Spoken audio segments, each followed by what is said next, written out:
Hello everybody, my name is Varun Jakhar और मैं आपके साथ ले आया हूँ सेकंड सेशन वन वर्ड्स का। कल हमने एक वीडियो डाली थी अपने चैनल पर, आज उसी का सेकंड पार्ट है। तो ज़्यादा देरी ना करते हुए शुरू करते हैं काम को। आपको पता ही है किस तरह से हम पढ़ते हैं, ठीक है? तो चलिए शुरू करते हैं। पहला, फ्लावर्स और leaves together in a circle for placing on a coffin और अ ग्रेव। इसको बोलते हैं रीत। क्या बोलते हैं इसको? रीत बोलते हैं। अब समझने की कोशिश करो, आपने मूवीज़ देखी होगी, उसमें जो जब क्रिश्चियन लोगों की डेथ होती है तो उन्हें कॉफिन में लेके जाते हैं, तो उनके कॉफिन के ऊपर ना कुछ इस तरीके की चीज़ें चढ़ाई जाती हैं, ठीक है? मान जैसे कि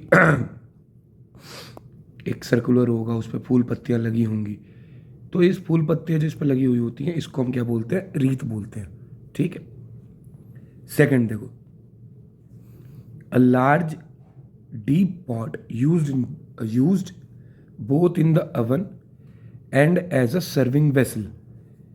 आपके घर में अगर अवन हो, तो ना भी हो तो भी कोई दिक्कत नहीं, अगर हो तो ध्यान से देखना कि जो उसके अंदर बर्तन रखा जाता है ना, जिसके अंदर हम सामान रखते हैं, उसको हम कैसरोल बोलते हैं। क्या बोलते हैं उसको अपन?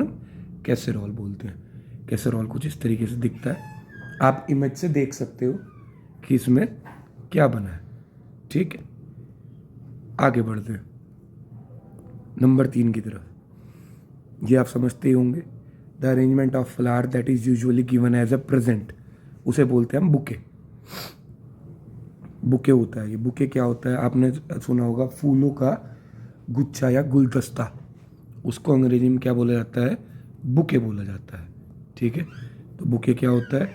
N arrangement of flowers that is usually given as a present. Next देखिए, a large deep metal pot use for cooking over open fire, उसको बोलते हैं कॉल्ड्रॉन। क्या बोलते हैं इसको? कॉल्ड्रॉन बोलते हैं। आपने देखा होगा जब कोई कैंपिंग वैम्पिंग में जाता है तो ना वो बाहर ना फायर लगाते हैं, फायर लगाते हैं और उसके चारों तरफ इस तरह का लोहे का पोर्शन होता है, इस पे वो अपना जो खाना पका रहे होते हैं वो टांगते हैं। तो ये वाला पोर्शन है जिसके अंदर खाना पकता है, उसको हम क्या बोलते हैं? कॉल्ड्रोन। क्या बोलते हैं? कॉल्ड्रोन बोलते हैं, ठीक है जी? कॉल्ड्रोन क्या होता है? A large deep metal pot use for cooking over open fire. Okay, next, person appointed by two parties to resolve a dispute, उसको बोलते हैं आर्बिट्रेटर। आर्बिट्रेटर कौन होता है? बेसिकली इसको कह सकते हैं जो दो आदमियों के बीच में फैसला कराता है, उसको क्या बोलते हैं इंग्लिश में? आर्बिट्रेटर। मान लो इन दो बंदों की लड़ाई हुई है और इन दोनों ने इसको चुना है कि ये हमारा फैसला कराएगा, और इसने जो भी फैसला लिया दोनों को पसंद आया, तो ये बंदा कौन हो गया? आर्बिट्रेटर। तो आर्बिट्रेटर कौन होता है? जो किन्हीं भी मसलों को सॉल्व कराता है, जिनको वो ही पार्टी चुन के लाती है कि भैया तुम हमारा फैसला कराओ। Next, a family of young animals. Young animals की फैमिली को बरूड बोलते हैं। आप इमेज से समझ रहे होंगे, इसमें बहुत सारे डक्स के बच्चे हैं, तो इस पूरी फैमिली को हम क्या बोलते हैं? बरूड बोलते हैं, ठीक? इसमें ऐसा कुछ समझाने वाली बात नहीं है, ठीक? Next, someone who believes that people can't change the way events will happen, उसको कहते हैं फैटलिस्ट। फैटलिस्ट कौन होता है वो समझिए। तो क्या बोलते हैं उसको? हम फैटलिस्ट बोलते हैं। फैटलिस्ट कौन होता है? जो ये मान के चलता है कि हम इंसान जो होना है उसे नहीं बदल सकते, ठीक है? जैसे मृत्यु आनी है, हम इंसान उसे नहीं बदल सकते, तो एक तरीके से हम सब के सब फैटलिस्ट हो गए मृत्यु के हिसाब से। वैसे तो बहुत कुछ बदल देता है इंसान, ठीक है? Next, person living at the same time, contemporaries. इसको समझना, आप लोगों ने एक एग्जांपल सुना होगा, हमारे टाइम पर, और दो चार जब बड़े बुजुर्ग एक साथ बैठ जाते हैं वो कहते हैं हमारे टाइम पर आइसक्रीम अनाज दे के मिल जाया करती थी। तो वो एक ही समय रेखा पर जिए हैं। तो जो भी व्यक्ति, जो भी पर्सन सेम टाइम पर जीते हैं उनको कंटेम्पररीज कहते हैं। क्या कहते हैं? कंटेम्पररीज, जो सेम टाइम पर जीते हैं। ठीक है जी। Next, an enclosure to keep the birds in, aviary. बहुत सिंपल सी चीज़ है, बड़ा समझाने की नहीं है, कि जहाँ पर चिड़ियाओं को रखा जाता है उसको एवियरी कहते हैं। ये बहुत सारी होती हैं, ये घर जो होते हैं एनिमल्स के अलग अलग कहलाते हैं। उस पर भी मैं एक वीडियो लेके आऊँगा। फोबियाज पे भी एक वीडियो आने वाली है, बहुत जल्दी लेके आऊँगा। तो एवियरी क्या होता है? जहाँ पर हम चिड़ियाओं को रखते हैं। अ पर्सन हु ड्रॉज और प्रोड्यूसेस मैप्स, वो व्यक्ति जो या मैप को या तो बनाता हो या उसको प्रोड्यूस करता हो, उसको क्या कहते हैं?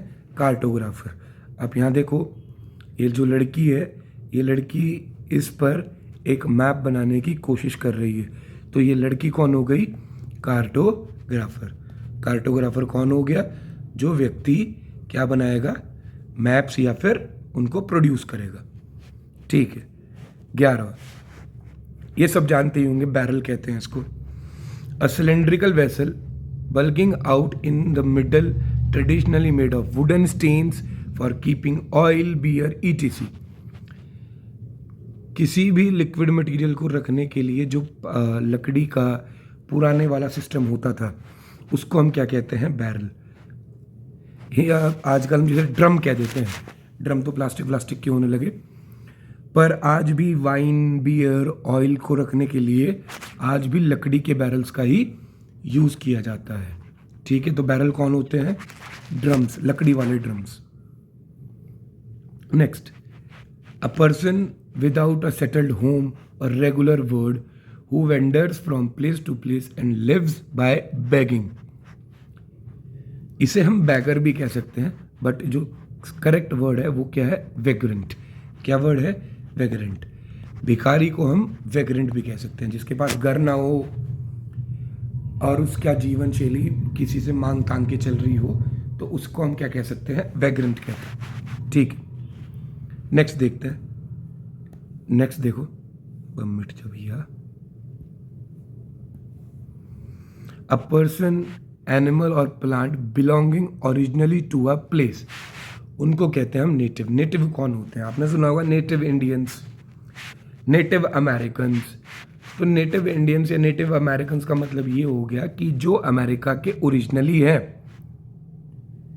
अब किसी देश में बहुत से लोग आके बाहर से बस जाते हैं तो वो नेटिव नहीं होंगे। नेटिव वो होंगे जिनकी जो पुराने टाइम से ही वहाँ पे रह रहे हों। ठीक है। तो उनको क्या कहते हैं? नेटिव कहते हैं, जो ओरिजिनली उस प्लेस से बिलोंग करते हैं। Next, a student who ideally और विदाउट एक्सक्यूज एब्सेंट हिमसेल्फ या हरसेल्फ फ्रॉम स्कूल, टूरेंट बोलते हैं उसको। क्या बोलते हैं उसको? टूरेंट। टूरेंट कौन होता है? वो बच्चा जो स्कूल से बिना किसी एक्सक्यूज़ के और अपनी सोच समझ से एब्सेंट कर लेता हो अपने आप को। बेसिकली जिसको हम स्लैंग लैंग्वेज में बंकर्स बोलते हैं, वो बंदे जो बंक मारते हैं, उनका प्रॉपर वर्ड क्या होता है? ट्रूएंट। क्या वर्ड होता है? ट्रूएंट। ठीक है। अ पर्सन, एनिमल और plant much below the usual height, dwarf. Dwarf कौन होता है? वो व्यक्ति जिसको हम बौना कह देते हैं, चाहे वो व्यक्ति हो, एनिमल हो या प्लांट हो, अपनी यूजुअल हाइट से अगर कोई चीज़ छोटी है तो उसको क्या कहते हैं? अपन डुआर्फ कहते हैं। जैसे आप ये व्यक्ति देख सकते हैं, जो नॉर्मल हाइट होती है वो 5'8" के आसपास है फिलहाल पूरे वर्ल्ड में। ठीक है। अगर ऑन एवरेज कहा जाए, और ये उससे बहुत छोटा है, तो इसको हम क्या कहेंगे? डुआर्फ कहेंगे। ठीक है। डुआर्फ कौन होते हैं? बौने। नेक्स्ट, एक्सरसाइजिंग अ कंपेलिंग चार्म, करिज्मेटिक। करिज्मेटिक लोग कौन होते हैं वो समझो। आपके ग्रुप में भी एक ऐसा लड़का या लड़की होगा जो जब आ जाता है तो सब लोग ना उसकी बातें सुनने लगते हैं, उसकी बातें मानने लगते हैं। उसके पास करिज्मा है, उसकी जो पर्सनैलिटी है वो करिज्मेटिक है। तो करिज्मेटिक क्या होती है? वो व्यक्ति, वो पर्सनैलिटी जो आपको अपनी तरफ आकर्षित कर ले, उसको कहते हैं करिज्मेटिक। जो इमेज है ये एक मूवी है wolf of the wall street, उसकी है। और ये भैया मेन लीडिंग एक्टर है। ये जैसे भी चाहता था इंसानों को अपनी तरफ कंपेल कर लेता था, ठीक है। सो यही चीज़ है करिज्मेटिक। कौन होता है? वो जो आपको अपनी तरफ आकर्षित कर ले। नेक्स्ट, डाइवर्जन इन कैरेक्टर और इवेंट। हेट्रोजीनियस, ये केमिस्ट्री वाले बहुत आसान से समझ जाएंगे हेट्रोजीनियस क्या होता है। देखो, दो तरह के मिक्सचर होते हैं, होमोजीनियस होते तो बहुत सारे हैं, होमोजीनियस और हेट्रोजीनियस, ठीक है। होमोजीनियस क्या होते हैं? जो एक दूसरे में मिलके डिसॉल्व हो जाएं, देखो यहाँ पर दिख रहा होगा आपको। और हेट्रोजीनियस वो होते हैं जो एक दूसरे में डिसॉल्व ना हो, एक दूसरे के साथ मिक्स होके भी। अब पहले वाला देखो, एक सैंड है एक वाटर है, सैंड और वाटर को मिलाया तो ये मिक्स नहीं होंगे, बट अगर शुगर और वाटर को मिलाऊंगा तो ये मिक्स हो जाएंगे। तो जो मिक्सचर में होके भी मिक्स ना हो उनको बोलते हैं हेट्रोजीनियस, और जो मिक्सचर में डालते ही मिक्स हो जाए उनको बोलते हैं होमोजीनियस। तो मेरी बात यहाँ पर क्लियर होगी आपको कि हेट्रोजीनियस क्या होता है और होमोजीनियस क्या होता है। नेक्स्ट की तरफ बढ़ते हैं। द एक्ट ऑफ कंपेलिंग और fencing authorities on others, coercion बोलते हैं इसको। कोअर्जन क्या होता है? किसी के ऊपर, मान लो मैं कोई आपका काम नहीं करना चाह रहा, पर आप मेरे ऊपर इतना दबाव बना दे कि मुझे वो काम करना पड़ जाए। जैसे यहाँ पे देखो, ये बंदे के सिर पे गन रखी है इस भाई ने, तो इसके पसीने छूट रहे हैं, मतलब ये ऐसा भी हो सकता है डर रहा हो। डर के कोई काम करना, अपनी मर्जी से उस काम को ना करना, उसको क्या कहते हैं अपन? कोअर्जन। कोअर्जन क्या होता है? द एक्ट ऑफ कंपेलिंग और fencing authority on others. Authority का मतलब दो, एक वर्ड होता है अथॉरिटी, एक होता है अथॉरिटीज। अथॉरिटी का मतलब होता है those people who have power, वो व्यक्ति जिनके पास पावर होती है, और अथॉरिटीज का मतलब होता है पावर। तो यहाँ पर फेंसिंग अथॉरिटीज ऑन अदर, ठीक है। तो ये वही चीज़ है, ये पावर की ही बात हो रही है। आज का लास्ट वर्ड क्या है? Omni present. वो चीज़ जो हर जगह मिल जाए उसको अपन कहते हैं ऑमनी प्रेजेंट। एग्जाम्पल के तौर पे देखो, हम कहते हैं ना भगवान हर जगह है, तो गॉड इज ऑमनी प्रेजेंट, ठीक है। उम्मीद करता हूँ कि आपको मेरा ये वाला सेशन भी समझ में आया होगा, और अगर सेशन में कोई भी चेंजेस करने हो तो कमेंट करके या ग्रुप में आप मुझे बता सकते हैं। टेलीग्राम ग्रुप का लिंक मैं आज फिर से डाल दूंगा नीचे, वो हर वीडियो में डाल दूंगा, ठीक है। और जो भी कुछ इम्प्रूवमेंट की बात होगी प्लीज़ आप मुझे बताएं, धीरे धीरे ही इम्प्रूव करूंगा। सेकंड चांस है मेरा ऑनलाइन आने का, और मेरा मोटिव ये है कि जो ज़रूरतमंद है उस तक ये चीज़ें पहुंच जाए, ठीक है। आज के लिए इतना ही, बाकी कल देखते हैं। धन्यवाद।